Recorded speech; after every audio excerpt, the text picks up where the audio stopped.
O Senhor esteja convosco. Proclamação do Evangelho de Jesus Cristo segundo Lucas. Naquele tempo, os publicanos e pecadores aproximavam-se de Jesus para o escutar. Os fariseus, porém, e os mestres da lei criticavam Jesus.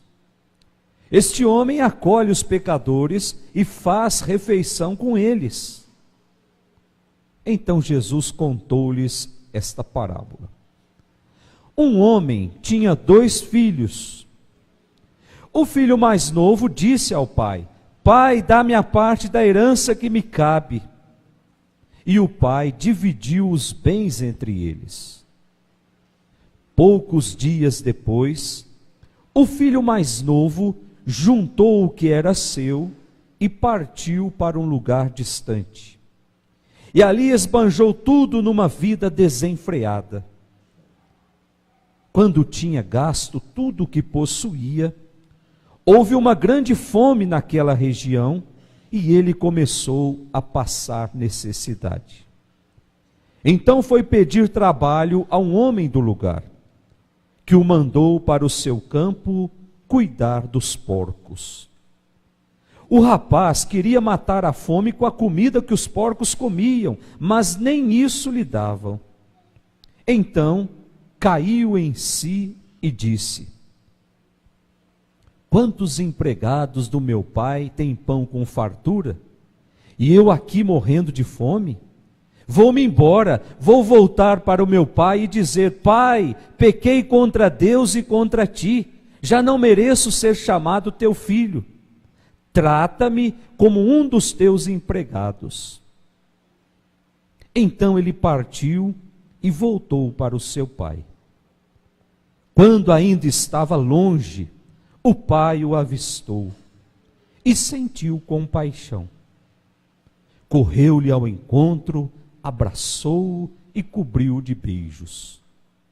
O filho então lhe disse: Pai, pequei contra Deus e contra ti, já não mereço ser chamado teu filho.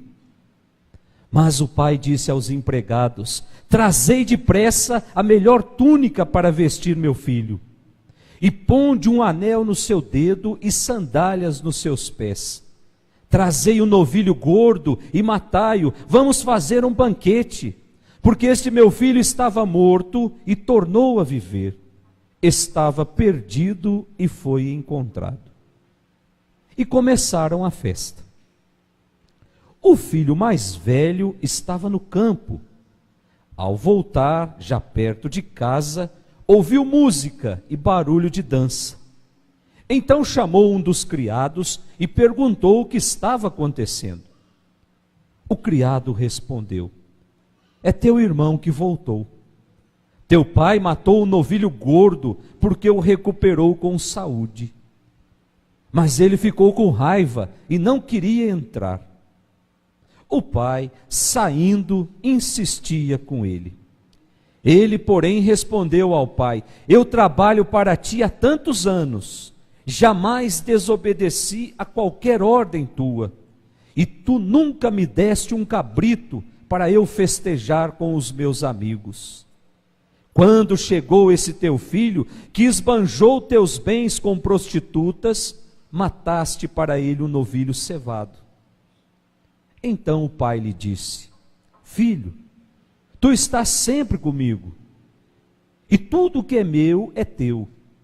Mas era preciso festejar e alegrar-nos, porque esse teu irmão estava morto e tornou a viver.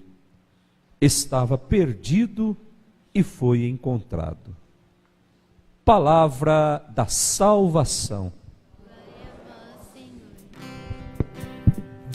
Vai ver quão suave é o Senhor.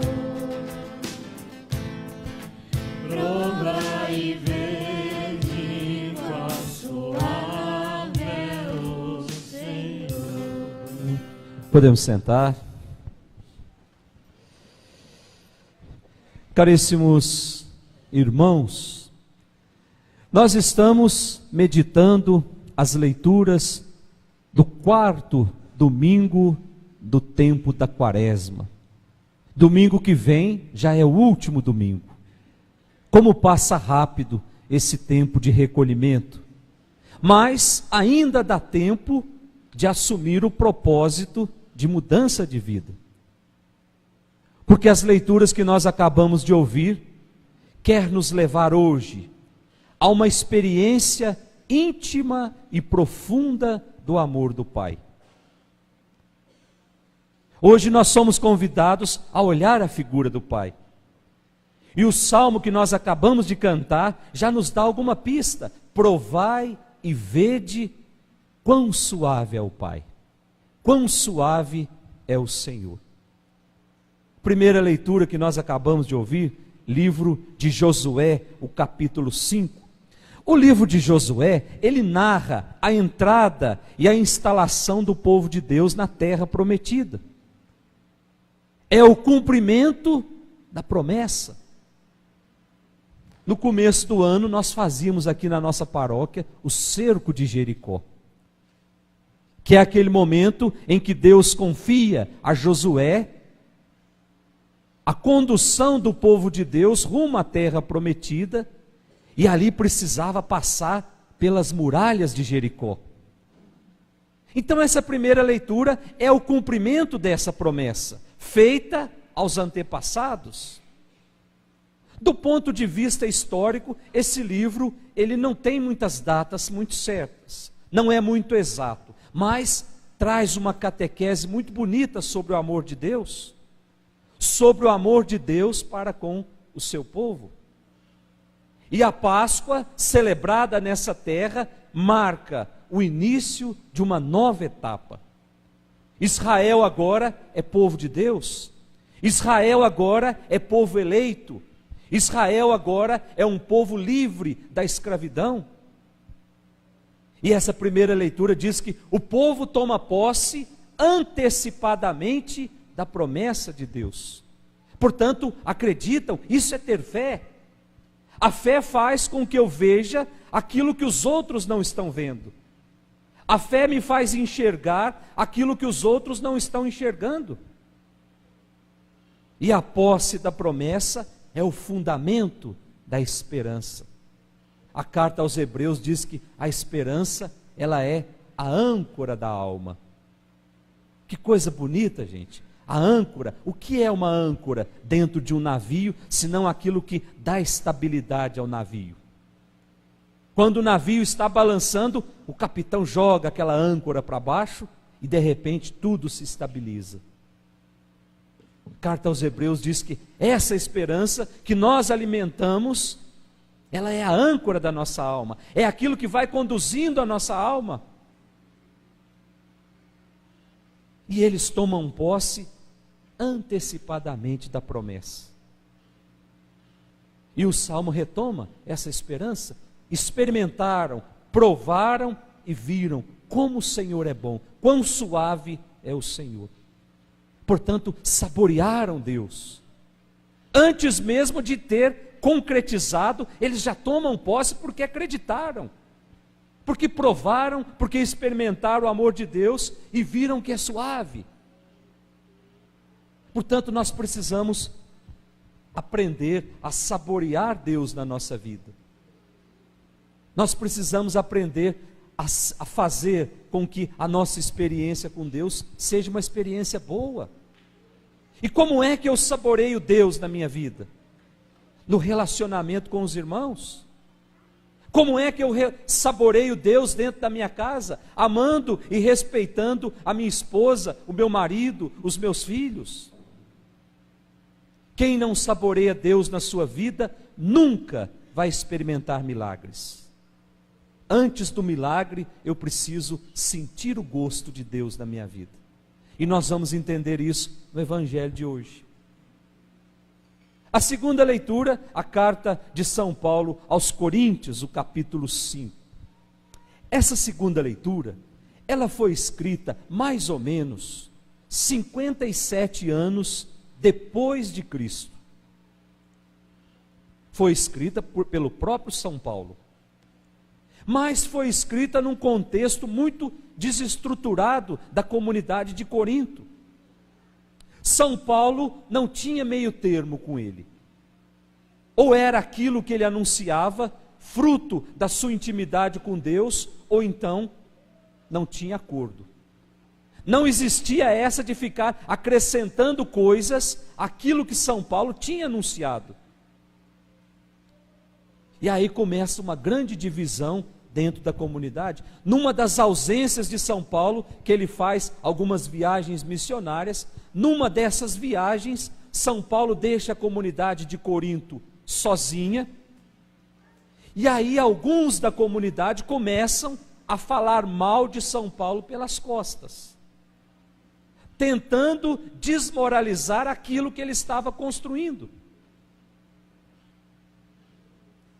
E quando São Paulo toma conhecimento disso, e olha que demorou muito, não é como hoje que tem o WhatsApp, você manda, na hora todo mundo fica sabendo. Alguém foi atrás de São Paulo, contou para São Paulo que a comunidade estava sendo dividida, porque tinham as pessoas ali que não acreditavam naquilo que ele tinha pregado, e estava tentando desmoralizar a sua pregação. E aí São Paulo volta imediatamente para a comunidade. E ali acontece uma briga muito grande. Quem estuda a vida de São Paulo vai perceber que São Paulo tinha o temperamento explosivo. Tanto é verdade que ele e São Pedro não combinavam muito.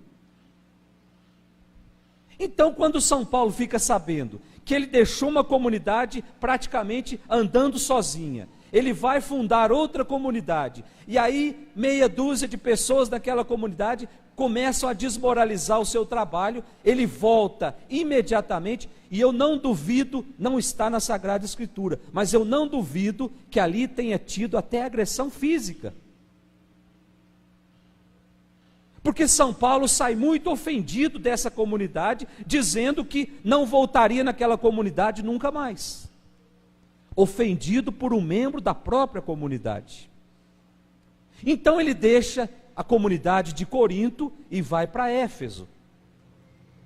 E depois de muito tempo, São Paulo pede para um grande amigo que ele tinha, chamado Tito, que Tito vá até Corinto para saber o que é que estava acontecendo lá, como é que estavam caminhando na fé. Então, quando Tito retorna para Éfeso, trazendo informações da comunidade, as informações são animadoras. E aí São Paulo senta lá na sua mesinha, na sua escrivaninha, e escreve essa carta que nós lemos hoje. Que ele começa dizendo assim: irmãos, se alguém está em Cristo, é uma nova criatura. O mundo velho desapareceu, tudo agora é novo. São Paulo está dizendo, portanto, se nós estamos em Cristo, não tem necessidade de trazer coisas do mundo para dentro da comunidade. Nós precisamos viver a radicalidade de Cristo. Não é ficar inventando coisas para que essas coisas que a gente invente nos aproxime mais de Cristo. Viver a radicalidade de Cristo. As coisas do mundo velho desapareceu. Quem agora está em Cristo é uma nova criatura. Mas essa segunda leitura tem algo que me deixou intrigado por muito tempo. Que se não tivesse escrito aqui nessa segunda leitura, se fosse um teólogo que tivesse escrito isso que está escrito aqui nessa segunda leitura, certamente já teria sido expulso da igreja. Se fosse um padre que tivesse escrito, certamente já teria sido suspenso de ordem. Se fosse um bispo, certamente já teria as suas funções suspensas. Porque o que está escrito aqui é um absurdo. Do ponto de vista teológico e moral, é um absurdo. Lá no versículo 21 da nossa segunda leitura, aquele que não cometeu nenhum pecado, Deus o fez pecado por nós. Gente, isso é um absurdo. São Paulo está dizendo que Deus fez pecado em Cristo. Deus fez Cristo pecado. Então nós podemos nos perguntar: quem é que foi que matou Jesus? Fui eu. Foi você, foi você, foi você. Jesus morreu como? A partir dessa leitura, nós podemos afirmar: Jesus morreu numa cama de hospital, Jesus morreu de overdose, Jesus morreu de AIDS. Carregou sobre si as nossas enfermidades, carregou sobre si as nossas dores. Oséias escrevendo. E São João completa, dizendo que por suas chagas nós fomos curados. Por suas chagas nós experimentamos a cura.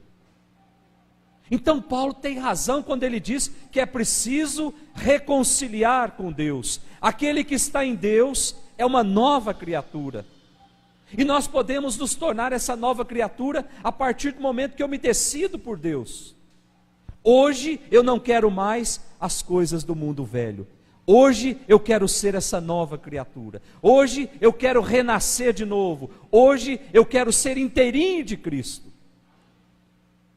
Hoje eu quero estar em Deus. E aí a gente olha para o evangelho de hoje. O evangelho que nós acabamos de ouvir, conhecido como o evangelho do filho pródigo.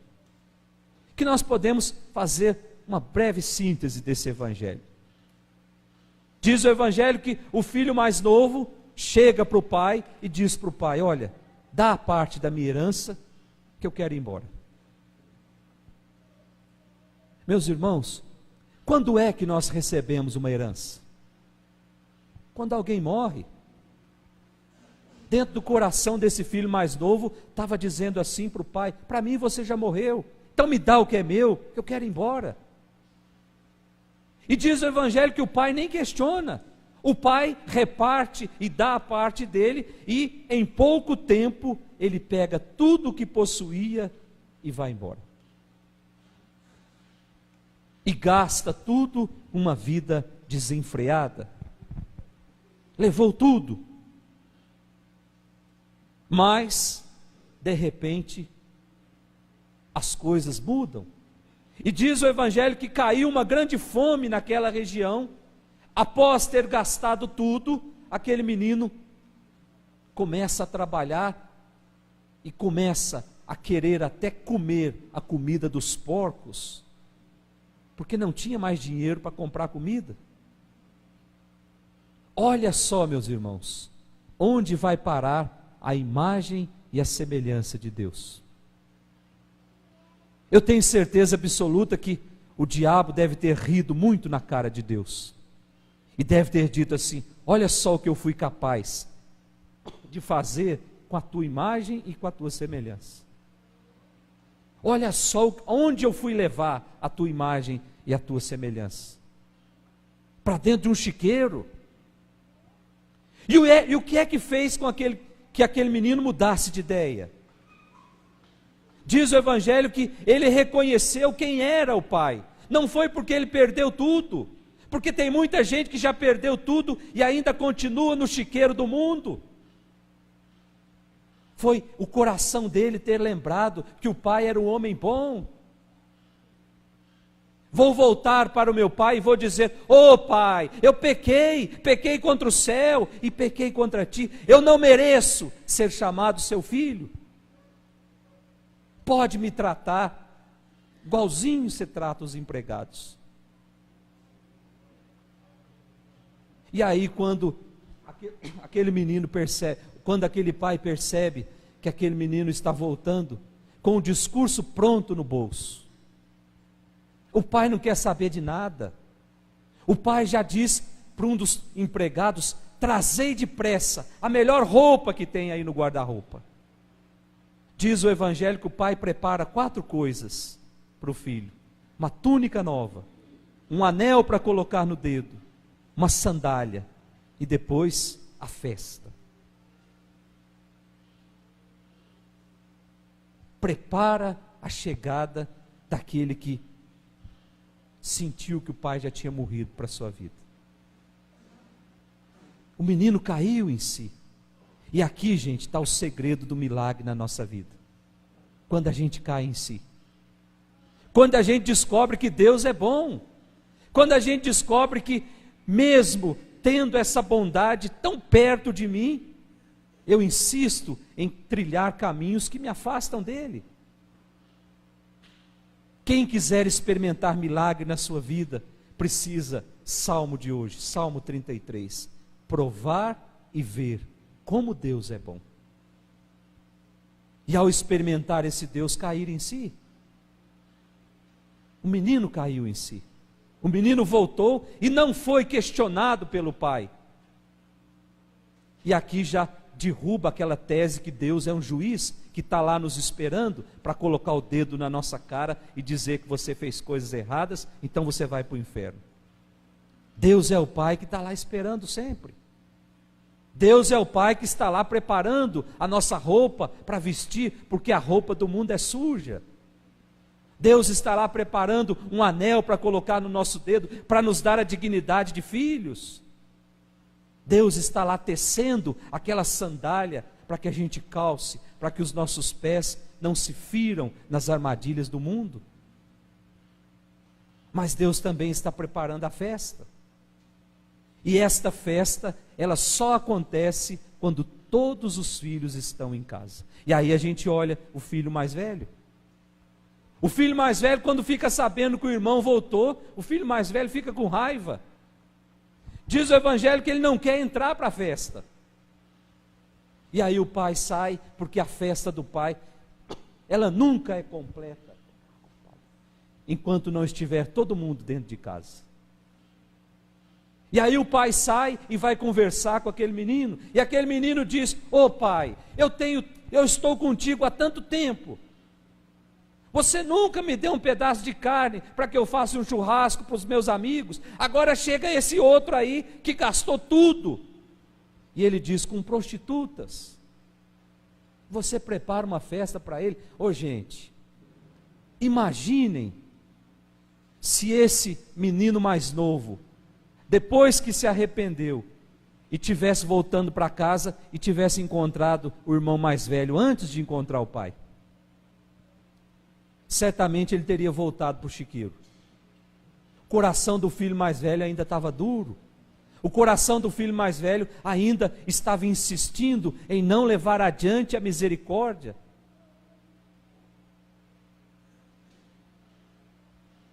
O pai volta para o filho mais velho e diz: tudo que é meu é seu. Mas era preciso festejar, porque o mundo já tinha arrastado esse menino mais novo. Era preciso festejar, porque ele já tinha perdido a vida, e agora nós o encontramos com vida. Portanto, meus irmãos, é preciso que o nosso coração esteja em Deus. Não é brincadeira quando o padre fala corações ao alto, que nós repetimos: o nosso coração está em Deus. O filho mais novo sempre deixou o coração dele com Deus, sempre deixou o coração dele com o pai. O filho mais velho não. O filho mais velho só deixou o corpo junto com o pai, porque o coração estava nas coisas do mundo, porque não soube perdoar, porque não soube acolher. Que bom seria se o nosso corpo e o nosso coração estivessem em Deus. E que o Espírito Santo, essa luz que vem do alto, nos explique todas essas palavras. Em nome do Pai, do Filho e do Espírito Santo.